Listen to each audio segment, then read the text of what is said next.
देखो exercise 10.3 question number 11 बोलते हैं prove that the line through the point x1, y1 and parallel to the line this is this. ठीक है, आपके पास क्या दिया है कि आपको बोल रहे हैं कि आपने क्या करना है, इक्वेशन ऑफ लाइन निकालनी है। ठीक है, ओके, जो कि x1, y1 से पास कर इस लाइन के पैरेलल है। ठीक है, देखो अगर लाइन ये आपको दी है ax plus B Y plus C is equal to 0, आपने इस लाइन की इक्वेशन निकालनी है जो इस लाइन के पैरेलल है, और ये लाइन x1, y1 से पास कर रही है। ओके, तो यानी कि अगर इसका स्लोप m है तो इसका स्लोप भी m होगा। अब देखो इस लाइन की इक्वेशन निकालनी, मुझे स्लोप भी मिल चुका है और पॉइंट भी मिल चुका है, तो मैं स्लोप पॉइंट फॉर्म का यूज कर सकता हूँ। ठीक है, देखो स्लोप पॉइंट फॉर्म क्या है, slope point form y minus y one is equal to m into x minus x one. ठीक है, नाउ m यहां से निकाल लेंगे हम। क्या इक्वेशन है, A X plus B Y plus C is equal to 0। ठीक है, यही है। तो देखो यहां से क्या आ जाएगा, y is equal to minus a upon b x and minus c upon b. तो m क्या आ गया, कंपेयर करो स्लोप इंटरसेप्ट फॉर्म के साथ, तो m की वैल्यू आ रही है मेरे पास माइनस ए अपॉन बी, तो इसका स्लोप भी माइनस ए अपॉन बी होगा। इसका स्लोप अगर माइनस ए अपॉन बी है तो इस लाइन का स्लोप भी यही होगा। सब्स्टिट्यूट कर दो यहाँ पर, तो देखो y minus y one is equal to minus a upon b into x minus x one. Now cross multiply, b into y minus y one is equal to minus a into x minus x one. इसको वहां ले जाओ तो क्या आ जाएगा, a into x minus x one positive हो जाएगा, नेगेटिव था। ठीक है, plus b into y minus y one is equal to 0। This is the equation of line. ठीक है, और यही आपने प्रूव करना था और यही आ रहा है। ओके, आया समझ में। ठीक है, देखो क्वेश्चन नंबर 12। ठीक है, बोलते हैं two lines passing through the points 2, 3 intersect each other at an angle of 60 degree. Two lines passing through the point, दोनों लाइंस क्या करें 2, 3 से पास कर रही हैं। ठीक है, और इंटरसेक्ट कर रही हैं एट एंगल ऑफ 60 डिग्री। ये दो लाइंस हैं। ठीक है, दोनों कहाँ से पास कर रही हैं, 2, 3 से। ठीक है, लिखा है दोनों line, two lines passing through the point 2, 3, यानी कि ये जो पॉइंट होगा कॉमन होगा दोनों में। ठीक है, यानी कि इस पॉइंट पे ये इंटरसेक्ट करेंगे, और लिखा है कि ये इंटरसेक्ट क्या करेंगे 60 डिग्री एंगल पर, यानी कि ये क्या दिया आपके पास 60 डिग्री एंगल, यानी कि एंगल बिटवीन टू लाइंस दिया है। तो एंगल बिटवीन टू लाइंस की बात करें तो एंगल बिटवीन टू लाइंस क्या होता है मेरे पास, tan theta is equal to m2 minus m1 upon 1 plus m1 m2 का मॉड, यही होता है एंगल बिटवीन टू लाइंस, यानी कि हम इस चीज का यूज करेंगे। ठीक है, ओके, तो देखो और लिखा है if the slope of one line, मान लो इस लाइन का स्लोप क्या है m1, इस लाइन का स्लोप है m2, इस लाइन का स्लोप आपके पास दिया है 2। ठीक है, देखो तो यहाँ पर tan थीटा भी दिया है, tan 60 डिग्री आ जाएगा, और यहाँ पर वैल्यू सब्स्टिट्यूट कर दो तो आपके पास m2 भी आ जाएगा, m1 दिया है m2 आ जाएगा। आपसे क्या पूछा है, किस लाइन की इक्वेशन पूछी है, जिसका स्लोप m2 है, यही पूछा है। लिखा है ना find the equation of other line. If the slope of one line, अगर एक लाइन का स्लोप, इस लाइन का स्लोप अगर 2 है तो find the equation of other line. तो अदर लाइन कौन सी हुई, ये। तो आपने उस लाइन की इक्वेशन निकालनी है जिसका स्लोप m2 है और वो लाइन 2, 3 से पास कर रही है, यानी कि यहाँ पर मैं स्लोप इंटरसेप्ट फॉर्म का यूज करूंगा, y minus y one into m into x minus x one. ठीक है, तो मुझे m2 निकालना है और मैं किसका यूज कर लूंगा, ये देखो गिवन कंडीशंस दी हैं कि दोनों लाइन से कर रही है 2, 3। ठीक है, पास कर रही है 2, 3 पर पास कर रही है दोनों लाइंस, यानी पॉइंट कॉमन आ गया, और angle between them is 60 degree. ठीक है, दोनों के बीच की एंगल की बात कर रही है, तो दोनों का, दो लाइंस के बीच में एंगल क्या होता है tan थीटा, वो हमें पता है, फार्मूला लिख लिया। अब उसमें से हमें एक स्लोप दिया हुआ है तो यहाँ से दूसरा स्लोप निकल सकता है। ठीक है, और जिस लाइन का स्लोप m2, ये जो लाइन है, ठीक है, इस लाइन की हमें इक्वेशन निकालनी है। लिखा है ना कि एक लाइन का स्लोप अगर 2 है तो दूसरी लाइन की इक्वेशन निकालो, यानी कि उस लाइन की इक्वेशन निकालो जिसका स्लोप क्या है m2। आ जाओ तो हम इसका यूज करेंगे। देखो angle let the sorry angle between two line is 60 degree, therefore tan 60 degree is equal to m2 minus m1। तो m2 minus m1 is 2 divide by 1 plus क्या आ जाएगा 2m2 का मोड, एंड tan 60 इज √3। ठीक है, now which is equal to mod हटाना, तो मुझे मैंने आपको पहले बोला था क्या लग जाएगा प्लस माइनस साइन, यहाँ पर प्लस माइनस साइन लगा दो क्या आ जाएगा, या यहाँ लगा दो कोई फर्क नहीं पड़ता है। m2 minus two upon 1 plus 2m2, अब मेरे पास दो स्लोप निकलेंगे यहाँ पर, एक आ जाएगा प्लस √3 के साथ m2 minus two upon 1 plus 2m2, और दूसरा क्या आ जाएगा मेरे पास माइनस √3 के साथ m2 minus two upon 1 plus 2m2। ठीक है,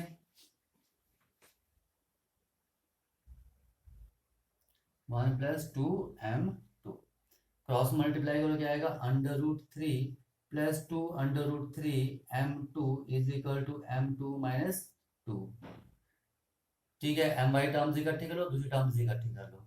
ठीक है, इसको यहाँ ले जाओ तो क्या आ जाएगा 2 प्लस √3 इज इक्वल टू, उसको वहां लेके m2 कॉमन 1 माइनस 2 √3। ठीक है, इसको यहाँ लेके तो माइनस हो गया, और m2 कॉमन तो 1 माइनस 2 √3, 2 यहाँ के ऐड हो गया। तो देखो m2 की वैल्यू क्या आ गई 2 प्लस √3 अपॉन 1 माइनस 2 √3।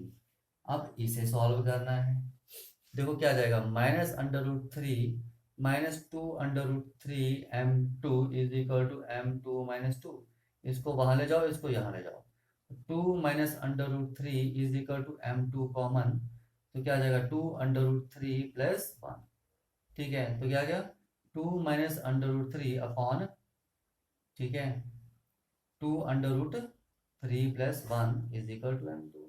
तो दो स्लोप्स आ रहे हैं, तो आपके पास यहाँ पर क्या होगा, एक स्लोप ये आ रहा है और एक स्लोप ये आ रहा है, क्योंकि यहाँ पर प्लस माइनस √3 था, तो यानी कि मेरे पास टू इक्वेशंस निकलेंगे।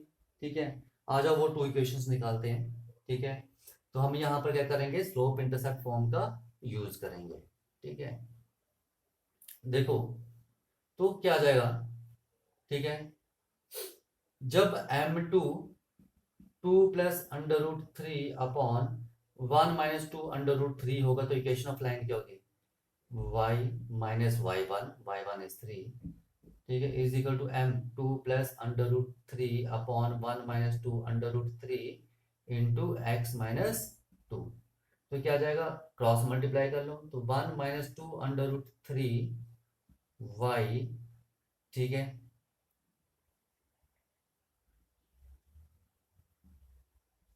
y minus 3 is equal to 2 plus √3 into x minus 2।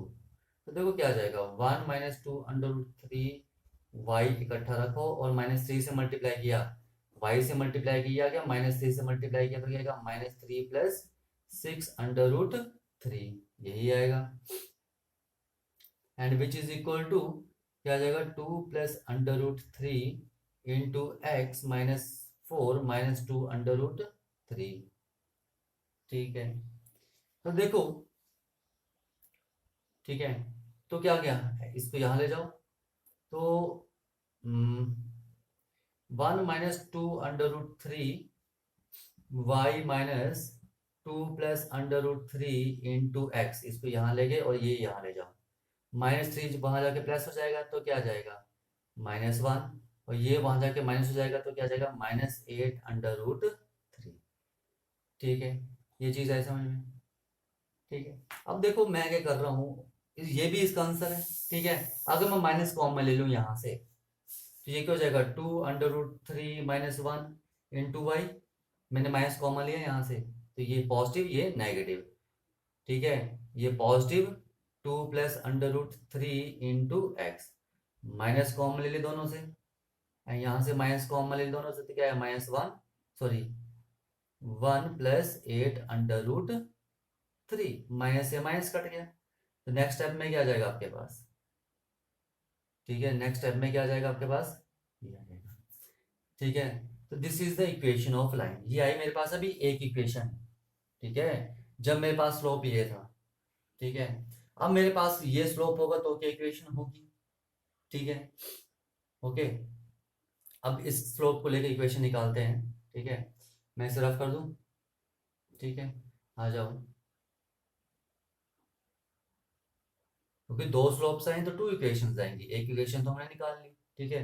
अब दूसरी इक्वेशन क्या आएगी, जब m2 की वैल्यू क्या होगी, 2 minus under root three upon 2 under root three plus one, ठीक है। तो y minus y one is equal to 2 minus under root three upon 2 under root three plus one into x minus two, यही है ना slope intercept form, y minus y one is equal to m into x minus x one, ठीक है। तो ये value substitute की बस, तो क्या आ गया, 2 under root three plus one into y minus three is equal to 2 minus under root three into x minus two, तो क्या आ गया, 2 under root three plus one into y and minus 6 under root three and minus three is equal to 2 minus under root three into x से multiply किया, अब minus two से multiply करो, क्या आएगा, minus four plus 2 under root three, x y terms इकट्ठी कर लो, इसको यहाँ ले जाओ, तो क्या आ जाएगा, 2 under root three plus one into y minus 2 minus under root three into x is equal to, three को वहां ले गए तो क्या हो गया, माइनस वन, ये वहां गया तो ऐड हो गया, प्लस 8 अंडर रूट थ्री, ठीक है। ये आ गई इक्वेशन ऑफ लाइन, तो ये सेकंड इक्वेशन आ गई। इसे हम और क्या लिख सकते हैं, 2 under root three plus one into y, minus अंदर से कॉमन लो तो बाहर प्लस हो जाएगा, और अंदर क्या आ जाएगा, under root three minus two into x is equal to minus one plus 8 under root three.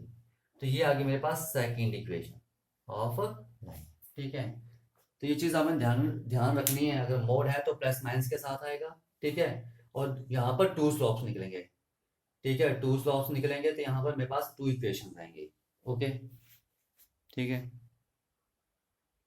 देखो क्वेश्चन नंबर 13 बोलते हैं फाइंड द इक्वेशन, ठीक है, आपने करनी है इक्वेशन निकालनी है राइट बाइसेक्टर की, ठीक है। किसकी इक्वेशन निकालनी है, राइट बाइसेक्टर की, ओके। और आपको दिया क्या है, बोलते हैं find the equation of right bisector of the line segment joining the point. देखो ये जो दो पॉइंट हैं 3,4 और -1,2 को मिलाने पर जो लाइन बन रही है, इसका जो राइट बाइसेक्टर होगा, राइट का मतलब होता है कि 90 डिग्री, ठीक है, ओके। राइट बाइसेक्टर का मतलब होता है कि ये इसको टू इक्वल पार्ट्स में डिवाइड कर रहा है, ठीक है। This point is A, this point is B and this point is C and this point is D, ठीक है। तो ये बोल रहे हैं कि अगर डी सी जो है राइट बाइसेक्टर है, तो इसका मतलब क्या हुआ, एक तो एंगल सी यहाँ पर 90 डिग्री बनाएगा, ठीक है। और ऊपर से सी क्या होगा, मिड पॉइंट होगा। मिड पॉइंट क्यों होगा, क्योंकि सी क्या है, राइट बाइसेक्टर, सॉरी सी क्या है, इसका मिड पॉइंट, ठीक है। सी मिड पॉइंट क्यों है, क्योंकि सी डी क्या है, बाइसेक्टर, ओके। फिर सुन लो, बोलते हैं आपने राइट बाइसेक्टर की इक्वेशन निकालनी है, राइट का मतलब होता है 90 डिग्री बनाएगा, बाइसेक्टर का मतलब है कि ये जो सी डी लाइन है, ए बी लाइन को टू इक्वल पार्ट्स में डिवाइड कर दिया है, that means C is the mid point. और मिड पॉइंट के कोऑर्डिनेट्स क्या होते हैं मेरे पास, x1 plus x2 divide by 2 and y1 plus y2 divide by 2। अगर ये कोऑर्डिनेट्स x1 y1 है और ये x2 y2 है, ठीक है। तो देखो, ठीक है, ये चीज एक तो ये आ जाएंगे मेरे पास सी पॉइंट्स के कोऑर्डिनेट्स, ठीक है। अब देखो सी डी लाइन की इक्वेशन निकालनी है तो मुझे चाहिए एक पॉइंट जो कि आ जाएगा, मिड पॉइंट है सी, दूसरा चाहिए मुझे स्लोप, ठीक है। अब देखो ए बी, जो ए बी लाइन है वो परपेंडिकुलर है सी डी लाइन पर, या सी डी लाइन जो है वो ए बी पर परपेंडिकुलर है। तो इसका मतलब क्या हुआ, दोनों के स्लोप का प्रोडक्ट, अगर इसका स्लोप m1 है, इसका स्लोप m2 है, तो दोनों के स्लोप का प्रोडक्ट क्या होगा, -1 होगा, एक कंडीशन ये, ठीक है। और दूसरी कंडीशन क्या आ जाएगी मेरे पास, मिड पॉइंट वाली, ठीक है। तो मेरे पास यहाँ से स्लोप भी आएगा और पॉइंट भी आएगा, तो मैं स्लोप पॉइंट फॉर्म का यूज कर लूंगा, y minus y one is equal to m into x minus x one का, ओके। फिर सुन लो, ठीक है, ये ए बी और सी डी परपेंडिकुलर है, तो m1 स्लोप निकल जाएगा, अगर m1 स्लोप निकल गया तो m2 भी निकल जाएगा, क्योंकि ये कंडीशन दी है। आ जाओ पहले m1 स्लोप निकालते हैं, m1 क्या आ जाएगा, y2 minus y1 upon x2 minus x1 which is equal to -2 upon -4 which is equal to 1/2। यहां सब्स्टिट्यूट कर दो, ठीक है, यहां लिख लेना, ठीक है, क्या लिखोगे, A B is perpendicular to C D, therefore m1 into m2 is equal to -1 and m1 is 1/2 into m2 is equal to -1। m2 कितना आ गया मेरे पास, -2, ठीक है। अब इस लाइन का स्लोप आ चुका है, पॉइंट निकालना है, ठीक है। क्या दिया है आपके पास, C D is the right bisector, right bisector of A B, ठीक है। Therefore C is the mid point, तो सी क्या होगा, मिड पॉइंट होगा ऑफ ए बी, ठीक है। तो सी पॉइंट के कोऑर्डिनेट्स क्या आ जाएंगे, सी पॉइंट के कोऑर्डिनेट्स आ जाएंगे मेरे पास 3 प्लस -1, ठीक है, यानी 3 - 1 अपॉन 2 1 आ जाएगा, यहां निकाल देता हूं, ठीक है। सी पॉइंट के कोऑर्डिनेट्स क्या आ जाएंगे, 3 - 1 divide by 2 comma 4 + 2 divide by 2, यानी कि विच इज इक्वल टू सी के कोऑर्डिनेट्स आ गए मेरे पास 1, 3, ठीक है। सी के कोऑर्डिनेट्स क्या आ गए मेरे पास 1, 3। आ जाओ, अब मेरे पास, ठीक है, ये फिगर मैंने ग्राफ कर दिया। अब मेरे पास स्लोप भी आ चुका है, पॉइंट भी आ चुका है, अब इक्वेशन निकालनी है। तो इक्वेशन क्या होती है, y - y1 is equal to m into x minus x1। तो y माइनस y1 पॉइंट क्या है ये, तो y - 3 is equal to m is -2 into x minus x1, तो ये आ जाएगा। तो क्या गया, y - 3 is equal to -2x + 2, इसको यहाँ ले जाओ, 3 को वहां ले जाओ, तो क्या आ जाएगा 2x + y is equal to 5। So this is the equation of the right bisector of the line segment joining the point 3, 4 and -1, 2। ये चीज आई समझ में, ठीक है। तो यार जब भी आपने इक्वेशन निकालनी, ध्यान रखो यार, आपको कहीं 2 पॉइंट्स मिल रहे हैं तो 2 पॉइंट फॉर्म लगा लो, अगर स्लोप और पॉइंट मिल रहा है तो आप वहां पर स्लोप या पॉइंट स्लोप फॉर्म लगा लो, ठीक है। अगर 2 इंटरसेप्ट मिल रहे हैं तो इंटरसेप्ट फॉर्म लगा लो, ठीक है। तो ये चीजें आपने ध्यान रखनी है कि आपके पास क्या क्या क्वेश्चन से इंफॉर्मेशन मिल रही है, उसके अकॉर्डिंग ही आपने इक्वेशन का यूज करना है, ठीक है। देखो क्वेश्चन नंबर 14 है आपके पास, बोल रहे हैं find the coordinate of the foot of perpendicular, find the coordinates of the foot of perpendicular from the point -1, 3 to the line, ठीक है। आपके पास एक लाइन दी है जिसकी इक्वेशन है ये, ठीक है, और आपने करना है find the coordinates of the foot of perpendicular from the point. ये एक पॉइंट दिया आपके पास -1, 3, यहां से जो परपेंडिकुलर आएगा ये, ठीक है, 3x - 4y - 16 is equal to 0, ठीक है। बोलते find the coordinate of the foot of perpendicular from the point -1, 3 जो पॉइंट है, यहां से जो आप परपेंडिकुलर ड्रॉ कर रहे हो, इसका जो ये फुट है, मान लो दिस पॉइंट इज, ये लाइन आ गई A B and this point is C, D. तो आपने डी पॉइंट्स के कोऑर्डिनेट्स निकालने हैं। मैंने मान लिया डी पॉइंट्स के कोऑर्डिनेट्स क्या है, x1, y1, यानी कि आपको x1, y1 निकालना है, ठीक है। आया समझ, फिर सुन लो, बोलते हैं find the coordinates of the foot of perpendicular, ठीक है, foot of perpendicular from the point -1, 3 to the line 3x - 4y - 16। ये एक लाइन है जिसकी इक्वेशन ये है, ठीक है। इस पर आपने जो परपेंडिकुलर ड्रॉ किया है किस पॉइंट से, -1, 3 से, तो आपने डी पॉइंट्स के कोऑर्डिनेट्स निकालने हैं। अब एक चीज तो देखो, ठीक है, करना कैसे है वो खुद निकलेगा, ठीक है। यहां पर क्या दिया है हमारे पास, 2 लाइंस परपेंडिकुलर हैं, जो सी डी लाइन है वो परपेंडिकुलर है किस लाइन पर, ए बी लाइन पर। अगर इस लाइन का स्लोप m1 है, इस लाइन का स्लोप m2 है, तो यहां से एक कंडीशन तो आ जाएगी कि m1 इंटू m2 क्या होगा मेरे पास -1, ठीक है। इस कंडीशन का हम यूज कर सकते हैं, ठीक है। तो देखो m1 निकाल लो, इस लाइन का स्लोप, इस लाइन का स्लोप क्या है मेरे पास, 3x - 4y - 16 is equal to 0, तो 3x - 16 is equal to 4y, तो क्या आ जाएगा 3/4 x - 4 is equal to y। mx + c is equal to y के साथ कंपेयर करो तो m की वैल्यू क्या आ रही है मेरे पास 3/4, m1 स्लोप है तो इसे आप m1 लो, तो m1 कितना आ गया 3/4। ठीक है, अब मुझे निकालना है m2। तो m2 क्या आ जाएगा, सी डी लाइन का स्लोप। ठीक है, और सी डी लाइन का स्लोप क्या आएगा, ठीक है, निकाल भी लो, यहां से तो आ जाएगा मेरे पास कंडीशन में। ठीक है, लेकिन सी डी लाइन का स्लोप क्या आ रहा है मेरे पास, y2 माइनस y1, यानी कि y1 माइनस 3/x1 + 1, यही आ रहा है। अगर ये x1 y1 and x2 y2 two points हैं, तो स्लोप क्या होता है मेरे पास, y2 माइनस y1, यही होता है slope, y2 minus y1/x2 minus x1। This is the slope of line when 2 points are given. तो एक पॉइंट ये दिया है आपके पास और एक पॉइंट ये दिया है, तो m2 स्लोप आ गया यहाँ से ये।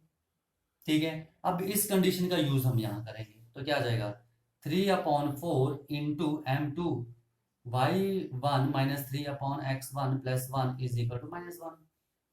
ठीक है, तो क्या आ जाएगा, 3y1 minus 9/4x1 + 4 is equal to -1, यानी कि 3y1 minus 9 is equal to -4x1 - 4। इसको यहाँ ले जाओ तो क्या आ जाएगा, 4x1 + 3y1 is equal to 9 को वहां ले जाओ, क्या आ जाएगा 5। तो ये मेरे पास ही के एक इक्वेशन बन गई है। ठीक है, ये चीज़ है समझ में। ठीक है, फिर सुन लो। ठीक है, हमारे पास कंडीशन दी थी कि ये दो लाइंस क्या है, सी डी लाइन और ए बी लाइन परपेंडिकुलर है। ठीक है, तो मैं इस कंडीशन का यूज कर सकता था कि m1 m2 -1 के इक्वल है। ठीक है, तो यहां से मैंने m1 का स्लोप निकाला 3/4, m2 का स्लोप निकाला, ये आ गया। ठीक है, या तो आप निकालते यहाँ से ना, इस कंडीशन का यूज करते, दैट इम्प्लाइज, तो m2 यहाँ से मेरे पास आता -4/3। ठीक है, तो ये भी m2 का स्लोप, ये भी m2 का स्लोप, तो हमें इन दोनों को इक्वेट करना पड़ना था, तो भी यही चीज आनी थी। ओके, ये चीज आई समझ में। तो ये हो गया एक कंडीशन का यूज, तो जहां से मेरे पास एक इक्वेशन बन रही है। अब आपको x1 y1 निकालना है। ठीक है, यहां से तो निकलेगा नहीं। अब यार अगर आपके पास एक इक्वेशन और बन जाए x1 और y1 की फॉर्म में, ठीक है, ओके, अगर देखो ना मेरे पास, ठीक है, ऐसे दो इक्वेशंस है, 2x + 3y is equal to 4 and 5x + 7y is equal to 3। ठीक है, अगर ऐसी दो इक्वेशन हो हम x और y की वैल्यू निकाल सकते हैं। ठीक है, एलिमिनेशन मेथड, क्रॉस मल्टीप्लिकेशन, जिस मर्जी मेथड से निकाल सकते हैं। ठीक है, वैसे ही यहाँ पर मेरे पास एक इक्वेशन बन गई, ऐसे ही मुझे एक इक्वेशन और बनानी पड़ेगी, तो मैं इजिली निकाल लूंगा। ठीक है, तो देखो बन सकती कि नहीं बन सकती है वो देखो, इसे रख कर दो। ठीक है, यहाँ आ जाओ। ठीक है, देखो अब एक जो डी पॉइंट है, डी पॉइंट क्या है, लाइज ऑन द लाइन, ठीक है, ए बी, है कि नहीं। अगर D point A B line पर लाई कर रहा है तो डी पॉइंट इस इक्वेशन को सेटिस्फाई करेगा। ठीक है, यानी कि बोल रहे हैं कि x1, y1 जो पॉइंट है लाइज ऑन द लाइन, किस लाइन पर लाई कर रहा है, 3x - 4y - 16 is equal to 0। यानी कि अगर ये पॉइंट इस लाइन पर है तो मेरे पास क्या आ जाएगा, 3x1 - 4y1 - 16 is equal to 0, और 3x1 - 4y1 is equal to 16। ये सेकंड इक्वेशन आ गई। आया समझ में। ठीक है, एक बार फिर बताता हूँ आपको। देखो मेरे पास क्या दिया था कि दो लाइंस परपेंडिकुलर हैं, तो मैंने परपेंडिकुलर कंडीशन का यूज किया कि दो लाइंस अगर परपेंडिकुलर हैं तो उनके स्लोप का प्रोडक्ट -1 होता है। वहां से मेरे पास कुछ ऐसी इक्वेशन बन गई। ठीक है, अब दूसरी कंडीशन क्या है मेरे पास कि x1 y1 पॉइंट आपके पास ए बी लाइन पर भी है, क्योंकि ये फुट ऑफ परपेंडिकुलर है जो कि लाइन के ऊपर है। ठीक है, लिखा था क्वेश्चन में। ठीक है, जो डी है वो फुट ऑफ परपेंडिकुलर है जो कि ए बी लाइन के ऊपर है। तो जो डी पॉइंट है वो ए बी लाइन के ऊपर है। ठीक है, यानी कि x1 y1, ठीक है, इस लाइन पर लाई कर रहा है। अगर x1 y1 इस लाइन पर लाई कर रहा है तो इस लाइन की इक्वेशन को सेटिस्फाई भी करेगा। ठीक है, x1 y1 अगर इस लाइन पर लाई कर रहा है तो इस लाइन की इक्वेशन को सेटिस्फाई भी करेगा, तो वही मैंने किया। ठीक है, अब ये मेरे पास इक्वेशन 1 एंड इक्वेशन 2 आ चुकी है, मुझे इन्हें सॉल्व करना है और आपके पास x1 और y1 आ जाएगा, यानी कि फुट ऑफ परपेंडिकुलर यहां से निकल जाएगा। ठीक है, ओके, देखो from 1 and 2. 4x1 plus 3y1 is equal to 5 and 3x1 minus 4y1 is equal to 16. ठीक है, मैंने क्या किया, इस इक्वेशन को 3 से और इस इक्वेशन को 4 से मल्टीप्लाई कर दिया। ठीक है, और मैं इनको सब्ट्रैक्ट कर दूंगा तो क्या आ जाएगा, 12x1 plus 9y1 is equal to 15 and 12x1 minus 16y1 is equal to 64। क्या कर रहा हूँ, सब्ट्रैक्ट कर रहा हूँ। ठीक है, ये प्लस ये माइनस ये कट गया, ये क्या गया मेरे पास, 25y1 is equal to minus 49। ठीक है, तो डेट इम्प्लाइज y1 की वैल्यू क्या आ जाएगी मेरे पास, माइनस 49 अपॉन 25। ये दिखाई दे रहा है। ठीक है, तो क्या वैल्यू आ जाएगी मेरे पास y1 की, माइनस 49 अपॉन 25। अब इस वैल्यू को इन दोनों में से किसी भी इक्वेशन में सब्स्टिट्यूट कर दो। मान लो मैं सेकंड में करता हूं, तो from second 3x1 minus 4 into y1 की value minus 49 upon 25 is equal to 16। तो 3x1 क्या आ जाएगा, इज इक्वल टू 16, या यहीं कर लो, प्लस 49 फोर ज़ा 200 196 है ना, 196 अपॉन 25 इज इक्वल टू 16। तो 3x1 is equal to 16 minus 196 upon 25। तो 3x1 कितना आ जाएगा, ठीक है, 400 माइनस 196 अपॉन 25। तो 3x1 is equal to 204 upon 25। ठीक है, यहां निकाल दूं, स्पेस ही नहीं, इसको मैं रफ कर देता हूं। ठीक है,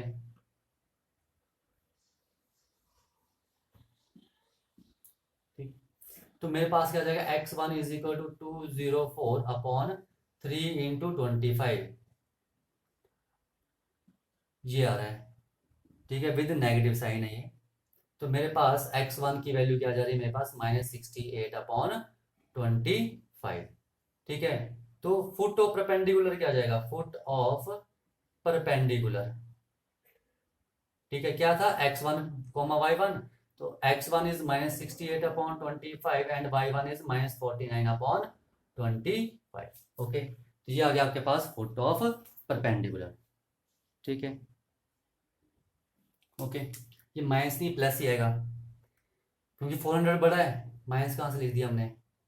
ठीक है, ओके, तो ये आ जाएगा 68 अपॉन 25 कॉमा माइनस 49 अपॉन 25। ठीक है, देखो नेक्स्ट क्वेश्चन आपके पास, क्वेश्चन नंबर 15। ठीक है, क्या है इसमें, बोलते हैं the perpendicular from the origin to the line y is equal to M X plus सी।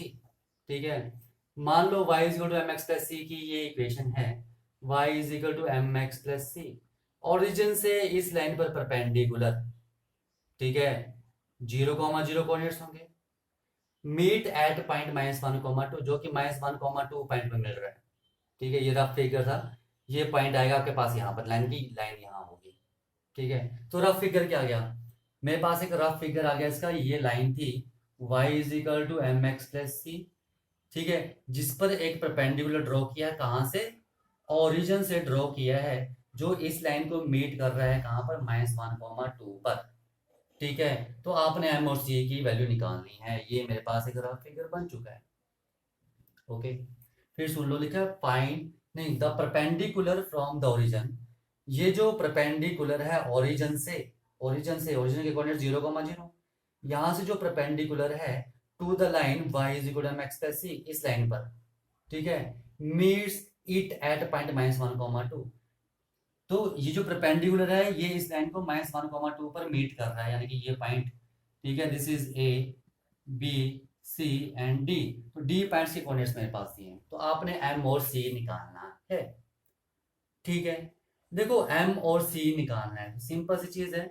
अगर इस लाइन का स्लोप m है, इस लाइन का स्लोप m1 है, तो m into m1 is equal to -1।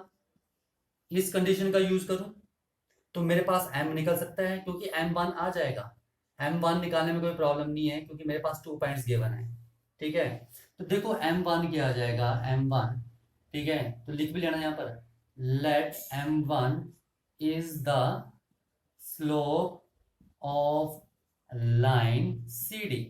तो m1 इज इक्वल टू क्या जाएगा, y2 minus y1 upon x2 minus x1 which is equal to क्या जाएगा, -2। अब ये वैल्यू लो यहाँ पर सब्स्टिट्यूट कर दो, तो m into -2 is equal to -1, तो m कितना आ गया, 1/2। तो एक तो m की वैल्यू आ चुकी है 1/2, ये वैल्यू लो यहाँ सब्स्टिट्यूट कर दो, तो y is equal to M X plus C, तो y की वैल्यू क्या आ जाएगी, 1/2 x प्लस सी। ये चीज समझ में आ गई, ठीक है। m की वैल्यू निकालने को बोला था, हमने m निकाल लिया, किस कंडीशन का यूज करके, कि ये दो लाइंस क्या हैं, परपेंडिकुलर। कौन सी, ए जो CD लाइन है वो क्या है, परपेंडिकुलर है AB लाइन पर, ठीक है। तो हमने इस कंडीशन का यूज किया, ठीक है, तो यहां से मेरे पास m की वैल्यू आ गई। अब देखो जो D पॉइंट है, कौन सा point, -1, 2 lies on the line, किस पर, y is equal to M X plus C, ठीक है, लेकिन m की वैल्यू तो हम निकाल चुके हैं 1/2, ठीक है, ओके। -1, 2 डी पॉइंट कहां पर है, ए बी लाइन पर है, तो यानी कि ये जो पॉइंट है इस इक्वेशन को सेटिस्फाई करेगा, ठीक है। तो -1, 2 lies on the line this, तो इसका मतलब देयरफॉर ये जो पॉइंट है इस लाइन को सेटिस्फाई करेगा, ठीक है।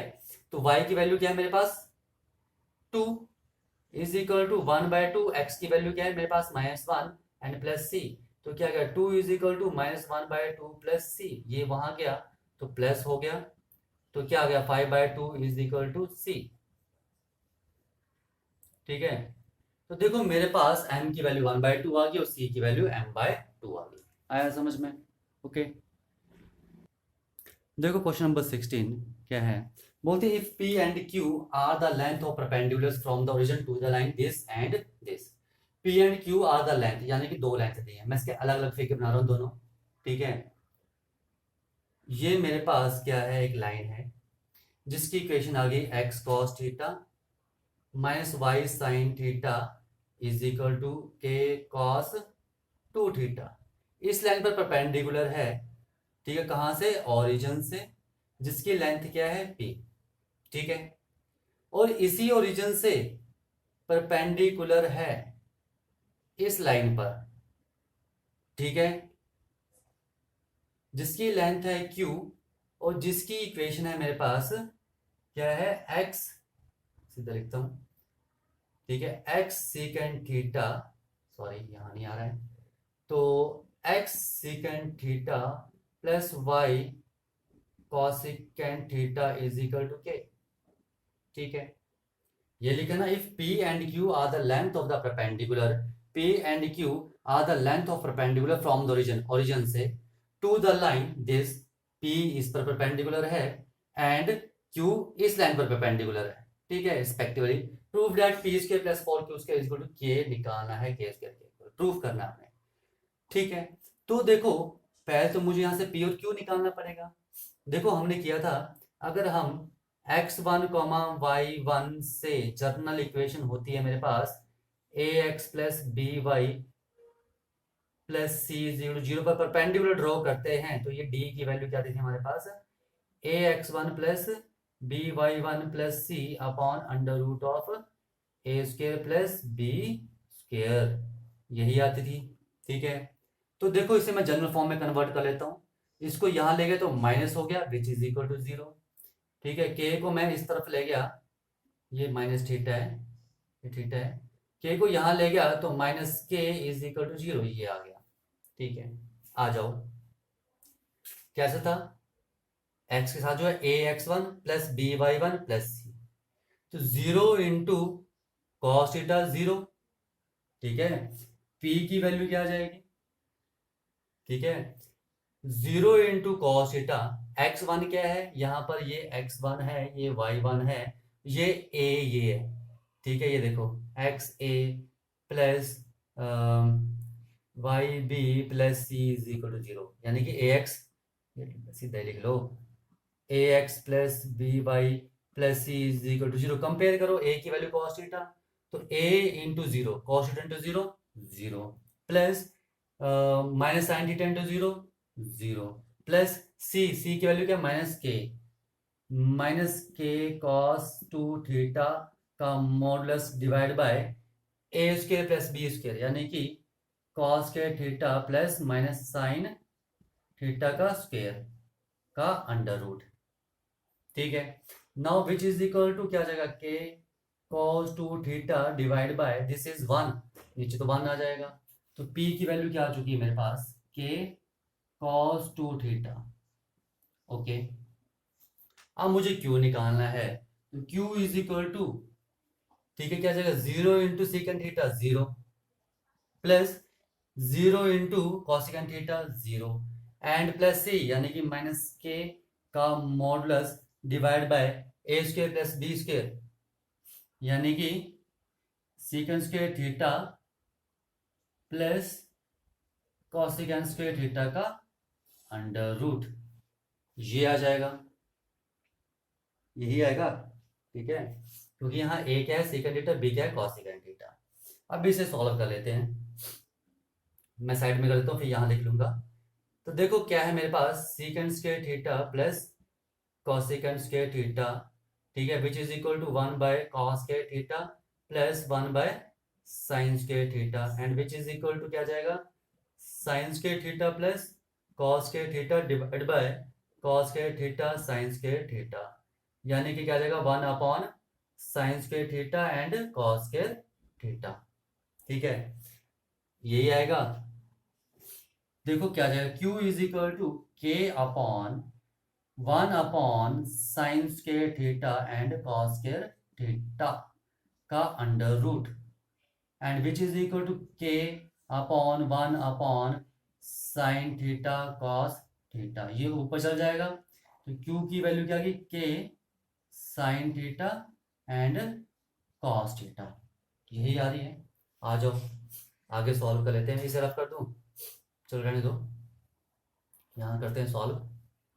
ठीक है, आ जाओ, ये आ गया, ये आ गया, पी और क्यू की वैल्यू आ गई है, यहाँ सब्स्टिट्यूट कर दो, किसमें, P square plus four Q square में, यहाँ लिखता हूँ, P square plus four Q square is equal to what is P square, P square आ जाएगा k square cosecant square two theta, ठीक है, and plus four Q square k square sine square theta and cos square theta, and which is equal to, देखो k square common है तो क्या बचेगा, cos square two theta plus four sine square theta and cos square theta, and which is equal to k square into cos square two theta plus two sine theta cos theta का whole square लिख सकता हूँ। देखो trigonometry के फार्मूले याद होना आपको जरूरी है, टू स्क्वायर ओपन करो four sine square cos square theta,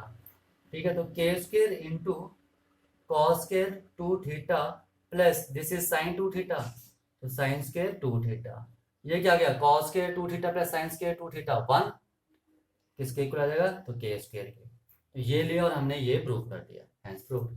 ये ध्यान रखना, ट्रिग्नोमेट्रिक आइडेंटिटीज के बारे में पता होना चाहिए।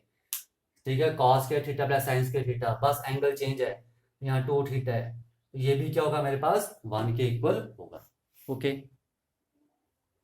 देखो क्वेश्चन नंबर 17 बोलते हैं, in the triangle A B C with vertices, आपके पास एक ट्राइंगल दी है, ठीक है, ये A B and C triangle दी है, इसके वर्टिसेस भी दिए हैं आपके पास 2,3 4,-1 एंड 1,2, ठीक है, फाइंड द इक्वेशन, आपने इक्वेशन निकालनी है किसकी, एंड लेंथ, इक्वेशन और लेंथ निकालनी ऑफ द एल्टीट्यूड की, फ्रॉम द वर्टेक्स से, जो वर्टेक्स ए से जो एल्टीट्यूड गिरेगा ये, यानी कि आपने क्या करना है, इक्वेशन ऑफ ए डी निकालनी है।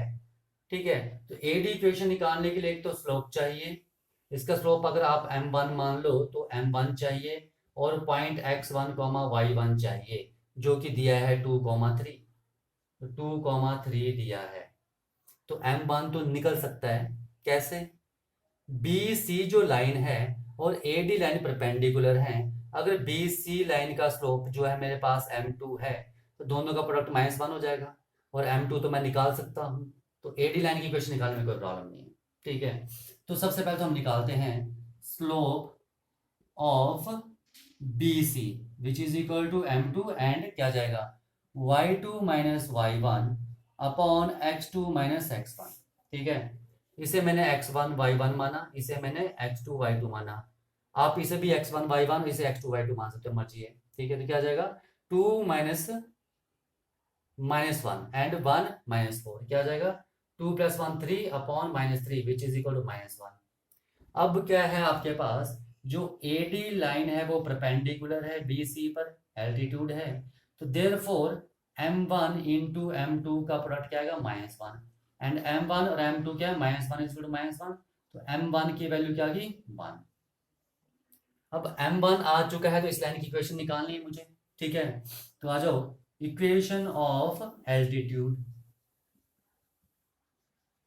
इज इक्वल टू क्या आ जाएंगे, is y minus y1, point क्या है 2,3, AD की इक्वेशन निकालनी है, 2,3 से पास कर रहा है AD। ठीक है, और स्लोप M1 है। ठीक है, जिसकी वैल्यू मेरे पास क्या है 1। ठीक है, तो क्या आ जाएगा y minus y1 is equal to 1 into x minus x1। ठीक है, ये आ जाएगा, तो क्या आएगा y minus 3 is equal to x minus 2, इसको यहाँ ले जाओ, तो y माइनस x इसको वहां ले जाओ, क्या आ जाएगा 1। तो this is the equation of altitude, ये चीज समझ में आ गई। ठीक है, तो ये मेरे पास एल्टीट्यूड की इक्वेशन आ गई, आया समझ में। ठीक है, तो एक पार्ट हो गया। अब भाई बात AD की लेंथ निकालनी है। अब देखो AD की लेंथ अगर आपने निकालनी है, ठीक है, तो ये है क्या AD, यानी कि यही है ना, D is equal to AX1 plus BY1 plus C upon under root A square plus B square. ठीक है, distance of a point from the line, तो यानी कि मुझे BC लाइन की इक्वेशन निकालनी पड़ेगी पहले तो। ठीक है, BC लाइन की इक्वेशन होगी तभी तो निकलेगा।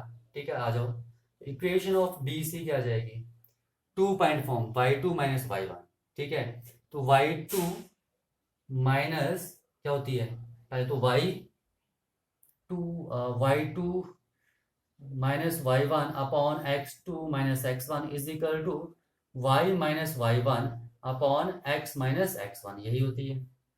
ठीक है, तो ये क्या आ गया मेरे पास 3 upon -3 -1 is equal to y plus 1 upon x minus 4, यानी कि -x+4 is equal to y plus 1, इसको वहां ले जाओ, तो 0 इज इक्वल टू क्या आ जाएगा x प्लस y माइनस 3। ठीक है, अब इस लाइन की इक्वेशन क्या की x प्लस वाई माइनस 3, आया समझ। ठीक है, इज इक्वल टू 0, किसकी लाइन की इक्वेशन है BC लाइन की। अब AD जो है, AD क्या है परपेंडिकुलर है कहां से, A पॉइंट से इस लाइन पर, तो हम इस फार्मूले का यूज कर सकते हैं। तो मेरे पास D क्या आ जाएगा, A क्या है यहाँ पर 1, तो 1 इंटू 2 2 प्लस B क्या है 1 1 इंटू 3 3। ठीक है, आगे क्या आता है प्लस C क्या आ जाएगा -3 divide by A square plus B square, क्या आ जाएगा 2 square plus 3 square, no 2 square plus 3 square थोड़ी ना आएगा, divide by A square plus B square, क्या जाएगा 1 square plus 1 square, and which is equal to 3 से 3 कट गया एंड 2 अपॉन अंडर रूट 2। ठीक है, इसे सॉल्व करोगे तो क्या आ जाएगा अंडर रूट 2, तो मेरे पास लेंथ ऑफ एल्टीट्यूड कितनी आ जाएगी अंडर रूट 2। ये चीज आई समझ में, ओके। ठीक है, देखो सबसे पहले हमने क्या किया, इक्वेशन निकालनी थी, तो हमें एक पॉइंट चाहिए और स्लोप चाहिए, तो पॉइंट तो मेरे पास था। ठीक है, AD का है जहां से AD पास कर रहा है, स्लोप निकालना था, तो ये BC और AD परपेंडिकुलर थी, तो मैंने इस कंडीशन का यूज किया, स्लोप निकल गया। ठीक है, तो यहाँ पर मैंने किसका यूज किया है, पॉइंट स्लोप फॉर्म का यूज किया है और इक्वेशन निकाल ली, तो ये मेरे पास इक्वेशन आ गई। ठीक है, अब डिस्टेंस निकालना था, तो डिस्टेंस क्या होता है मेरे पास, ठीक है, ये होता है डिस्टेंस, यानी कि मुझे BC लाइन की इक्वेशन चाहिए थी जो नहीं दी थी, तो मेरे पास 2 पॉइंट दिए हैं, तो मैं 2 पॉइंट फॉर्म का यूज करके BC लाइन की इक्वेशन निकाल सकता हूँ, जो कि निकाल ली। ठीक है, और मैंने यहाँ से डिस्टेंस फार्मूले का यूज किया, कहाँ से, पॉइंट से लाइन का जो डिस्टेंस फार्मूला है, और मेरे पास डिस्टेंस आ गया। डिस्टेंस कितना आ गया, ये √2। ये चीज आई समझ में? ओके।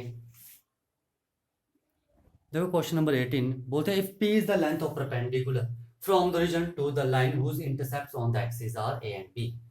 ये आपके पास कह दिया है, ठीक है, this is your x axis, ठीक है यार,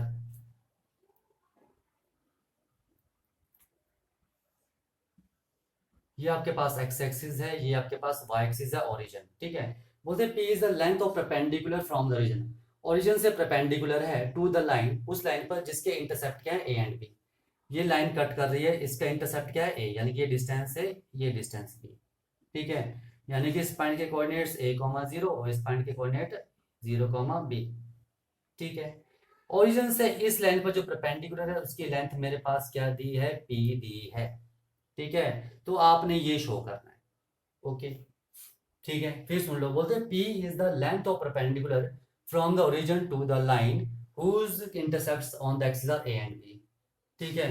तो देखो, तो इक्वेशन ऑफ लाइन क्या होगी, equation of line whose intercepts on axis are A and B क्या होती है, intercept form x/a + y/b and which is equal to 1, यही होती है, ठीक है। तो देखो क्या फिगर बन गया, ये फिगर है, ठीक है। ये जो मेरे पास AB लाइन है, ठीक है, ये AB लाइन आ गई, जिसकी इक्वेशन क्या है मेरे पास, ये, और इस पर एक परपेंडिकुलर ड्रॉ किया है जिसकी लेंथ P है, कहां से ड्रॉ किया है, 0, 0 से, ठीक है। ओके, इसको सॉल्व कर लो, करना है तो क्या आ जाएगा, bx + ay/ab is equal to 1, यानी कि bx + ay is equal to ab and bx + ay - ab is equal to 0। This is the equation of line. ये मैंने जनरल फॉर्म में कन्वर्ट कर लिया है, क्योंकि हमें डिस्टेंस निकालना है तो हम जनरल फॉर्म से निकालते हैं। तो bx + ay - ab is equal to 0। ये चीज आई समझ में, ठीक है। फिर सुन लो, इन्होंने बोला था कि आपने P जो है वो लेंथ है किसकी, परपेंडिकुलर की, ओरिजिन से, ठीक है, टू द लाइन, उस लाइन पर जिसके इंटरसेप्ट क्या है एक्सिस पर, A and B। A and B intercept है, तो इंटरसेप्ट फॉर्म का यूज किया मैंने, ये इक्वेशन निकाली, this is the equation of line, intercept form, ठीक है। A B लाइन की इक्वेशन यही होगी, तो इसे मैंने सॉल्व किया, जनरल फॉर्म में कन्वर्ट कर लिया, ठीक है। अब ये बोल रहे हैं कि जब आप ओरिजिन से परपेंडिकुलर ड्रॉ कर रहे हो, ओरिजिन से, तो इस लाइन पर, तो उसकी लेंथ P है, और यहाँ से आपने ये शो करना है, ठीक है। तो आ जाओ, P की वैल्यू निकाल लेते हैं हम यहाँ पर, ठीक है, मैं इसे रफ कर दूँ, ठीक है। ये हमारा काम हो गया है, ठीक है। अब मुझे क्या करना है, लेंथ निकालनी है। तो मेरे पास क्या था, distance D is equal to क्या होता है, ax1 + by1 + c upon a² + b² का स्क्वायर रूट एंड इसका मॉडुलस। अब D की जगह क्या है मेरे पास, P is equal to ax + by + c is equal to 0। A की जगह क्या है, B, ठीक है, ये ना, A की जगह क्या है, B, और B की जगह है A, और C की जगह है -ab, ठीक है। तो क्या आ जाएगा, ax1 b × 0, 0, ये आएगा ना, b × 0 + dy1 a × 0, a × 0 + c की जगह क्या है, -ab का modulus divide bye a² + b², तो क्या आ जाएगा, b² + a² का स्क्वायर रूट। तो p की वैल्यू क्या आ गई मेरे पास, ab/a² + b² का अंडर रूट। अब आंसर में तो कहीं स्क्वायर रूट है ही नहीं जो आपने शो करना है, तो मैंने क्या कर दिया, यहाँ पर स्क्वेयरिंग कर दी। जब स्क्वेयरिंग की तो मेरे पास क्या क्या, p² is equal to a² b² upon a² + b²। ये चीज आई समझ में, ठीक है। अब देखो मैं इसे रफ कर रहा हूं, ठीक है। अब आपको p² नीचे चाहिए, तो taking reciprocal on both side, तो क्या आ जाएगा, 1/p² आ जाएगा, and which is equal to a² + b² ऊपर और a² b² नीचे। तो क्या आ गया, 1/p² इज इक्वल टू, इसे मैं अलग अलग लिख सकता हूं, ठीक है। तो देखो a² से a² और b² से b² कट गया, तो 1/p² किसके इक्वल आ गया, मेरे पास 1/b² प्लस 1/a², एंड जिसे मैं क्या लिख सकता हूँ, that implies 1/p² is equal to 1/a² को पहले लिख लो क्योंकि आंसर के अकॉर्डिंगली, और b² को बाद में लिख लो, ठीक है। और यही आपने शो करना था। आया समझ में? ठीक है, एक बार फिर से सुन लो इसको। आपको लिखा था कि p जो है वो लेंथ है किसकी, परपेंडिकुलर की, from the origin to the line A B पर, ठीक है। और ये जो लाइन है, ठीक है, जो जिसके इंटरसेप्ट दिए हैं एक्सिस पर ए एंड बी, ठीक है, यानी कि एक्स एक्सिस पर ए और वाई एक्सिस पर बी, ठीक है। तो ए बी लाइन की इक्वेशन क्या होगी, जिसके इंटरसेप्ट ए और बी दिए हैं, इंटरसेप्ट फॉर्म का यूज करोगे, ठीक है। तो x upon A plus Y upon B is equal to 1 होगा, ठीक है। अब मेरे पास देखो, ये था इसका फिगर, ठीक है। अब मेरे पास पॉइंट भी दिया था, डिस्टेंस भी दिया था, ठीक है, और इक्वेशन ऑफ लाइन भी दी है। आप ऐसे भी लिख सकते हो, ठीक है। यहां पर a की वैल्यू क्या आ जाएगी, 1/a, b की वैल्यू क्या आ जाएगी, 1/b, और c की वैल्यू क्या आ जाएगी, -1, या ऐसे भी कर सकते हो, कोई बड़ी प्रॉब्लम नहीं है, ठीक है। ये भी जनरल फॉर्म है, ठीक है, ओके, ये भी जनरल फॉर्म है। तो देखो मेरे पास पॉइंट दिया है, पॉइंट से ये परपेंडिकुलर दिया है, और डिस्टेंस p दिया है, तो यानी कि किसकी बात कर रहे हैं, डिस्टेंस की बात कर रहे हैं। तो मैंने डिस्टेंस फार्मूले का यूज किया और वहां से इसको मैंने सॉल्व कर लिया। जब मेरे पास ये आ गया तो आंसर में देखो आपको p² चाहिए, तो मैंने स्क्वेयरिंग कर दी, p² आ गया। आंसर में आपको p² नीचे चाहिए, तो मैंने taking reciprocal on both side कर दिया, ठीक है। उसके बाद ये खुद सॉल्व हो गया, ठीक है। तो ये था आपके पास एक्सरसाइज 10.3, ओके।